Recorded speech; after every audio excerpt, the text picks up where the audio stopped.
Mother's Day was supposed to be a celebration, but it became the day I realized my own daughter no longer saw me as her mother. She saw me as someone who would always give without expecting anything in return. The gift she handed me that afternoon was not what broke my heart. It was everything it represented. By the next morning, she had called me 28 times, begging me not to sell my company. Only then did she finally understand what she had taken for granted. My name is Evelyn, and at 67 years old, I thought life had already taught me every painful lesson. My husband had passed away 3 years earlier, leaving me alone in the house we had built together. On Mother's Day, my daughter Lauren invited me to brunch at her mother-in-law Margaret's beautiful home. From the moment I arrived, I felt like an outsider. Everyone laughed together while I sat quietly at the end of the table, barely included in the conversations. When it came time for gifts, Lauren proudly presented Margaret with a breathtaking diamond ring worth nearly $20,000, followed by tickets for a luxurious Mediterranean cruise. Everyone clapped as Margaret cried with happiness. Then Lauren handed me a tiny gift bag containing a cheap plastic flower and a simple card that only read, "Thanks for everything, Mom." It felt like something grabbed from a discount shelf at the last minute.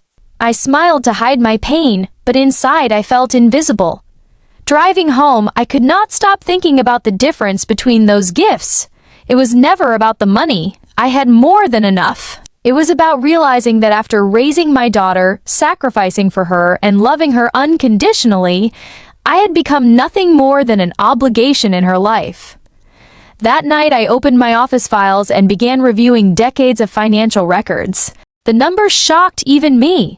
I had paid for Lauren's college education, her wedding, helped buy her dream home, covered mortgage payments when she struggled, rescued her husband's business with $85,000, bought cars, and quietly supported them whenever life became difficult. Altogether, I had given them nearly $400,000 over 15 years. The money never bothered me until I realized something painful. My generosity had become expected. Lauren rarely called just to ask how I was doing. Every message was another request for help, another favor, another expense. My son-in-law business depended on contracts from my consulting company, and Lauren-owned bookkeeping income came through clients I referred to her. Their entire lifestyle rested on my shoulders. For years, I believed I was helping my family. Instead, I had created dependence. After a sleepless weekend, I met with my attorney and made the hardest decision of my life. I would sell my consulting company, retire, and finally step away from carrying everyone else's responsibilities. The sale would also end the contracts and financial support that had kept Lauren and her husband comfortable for years. As I quietly prepared the sale, I canceled business referrals and informed clients of upcoming changes. Lauren immediately noticed. She called asking if she had done something wrong. I calmly told her I was restructuring my business. She sounded worried, but she still never asked how I was feeling. Everything changed when she secretly entered my house while I was away. She searched through my office, answered my phone pretending to be my assistant, and discovered documents proving I was selling the company. When I came home, she demanded to know why I was making decisions without consulting her. For the first time in years, I stood my ground. I reminded her that it was my company, my life, and my decision. Then I told her exactly how much financial support I had provided over the years. She had never realized the total because she had stopped seeing my sacrifices. She only saw what came next. She insisted she loved me, but when I asked the last time she had called simply to ask if I was lonely after losing my husband, she had no answer. She apologized for the plastic flower, promising to do better next year. I quietly explained that the flower was only the final reminder of years of neglect. The next morning, my phone exploded with calls. 28 times she begged me not to sell the company. She pleaded, cried, bargained, and even accused me of destroying her family. Yet every conversation focused on losing money, losing contracts, losing security. None of them focused on losing me.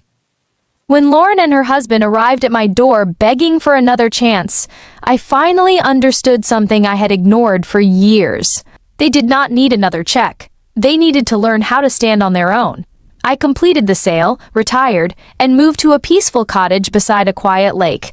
For the first time in decades, I woke each morning without carrying someone else's burdens. I joined a book club, started gardening, made new friends, and slowly discovered what happiness looked like when it belonged only to me. Months later, Lauren sent me a handwritten letter. She admitted her marriage had fallen apart after her husband's business failed. She confessed that losing my financial support forced her to grow up for the first time. Most importantly, she apologized for treating me like a resource instead of a mother. She finally understood that love could never be measured by money. I wrote a reply but did not send it immediately. Some relationships need time before they can heal. Some lessons only become meaningful after enough silence has passed.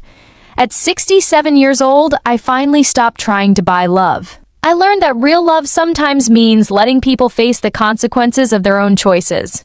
Walking away was the hardest thing I had ever done, but it also became the decision that finally set both my daughter and me free.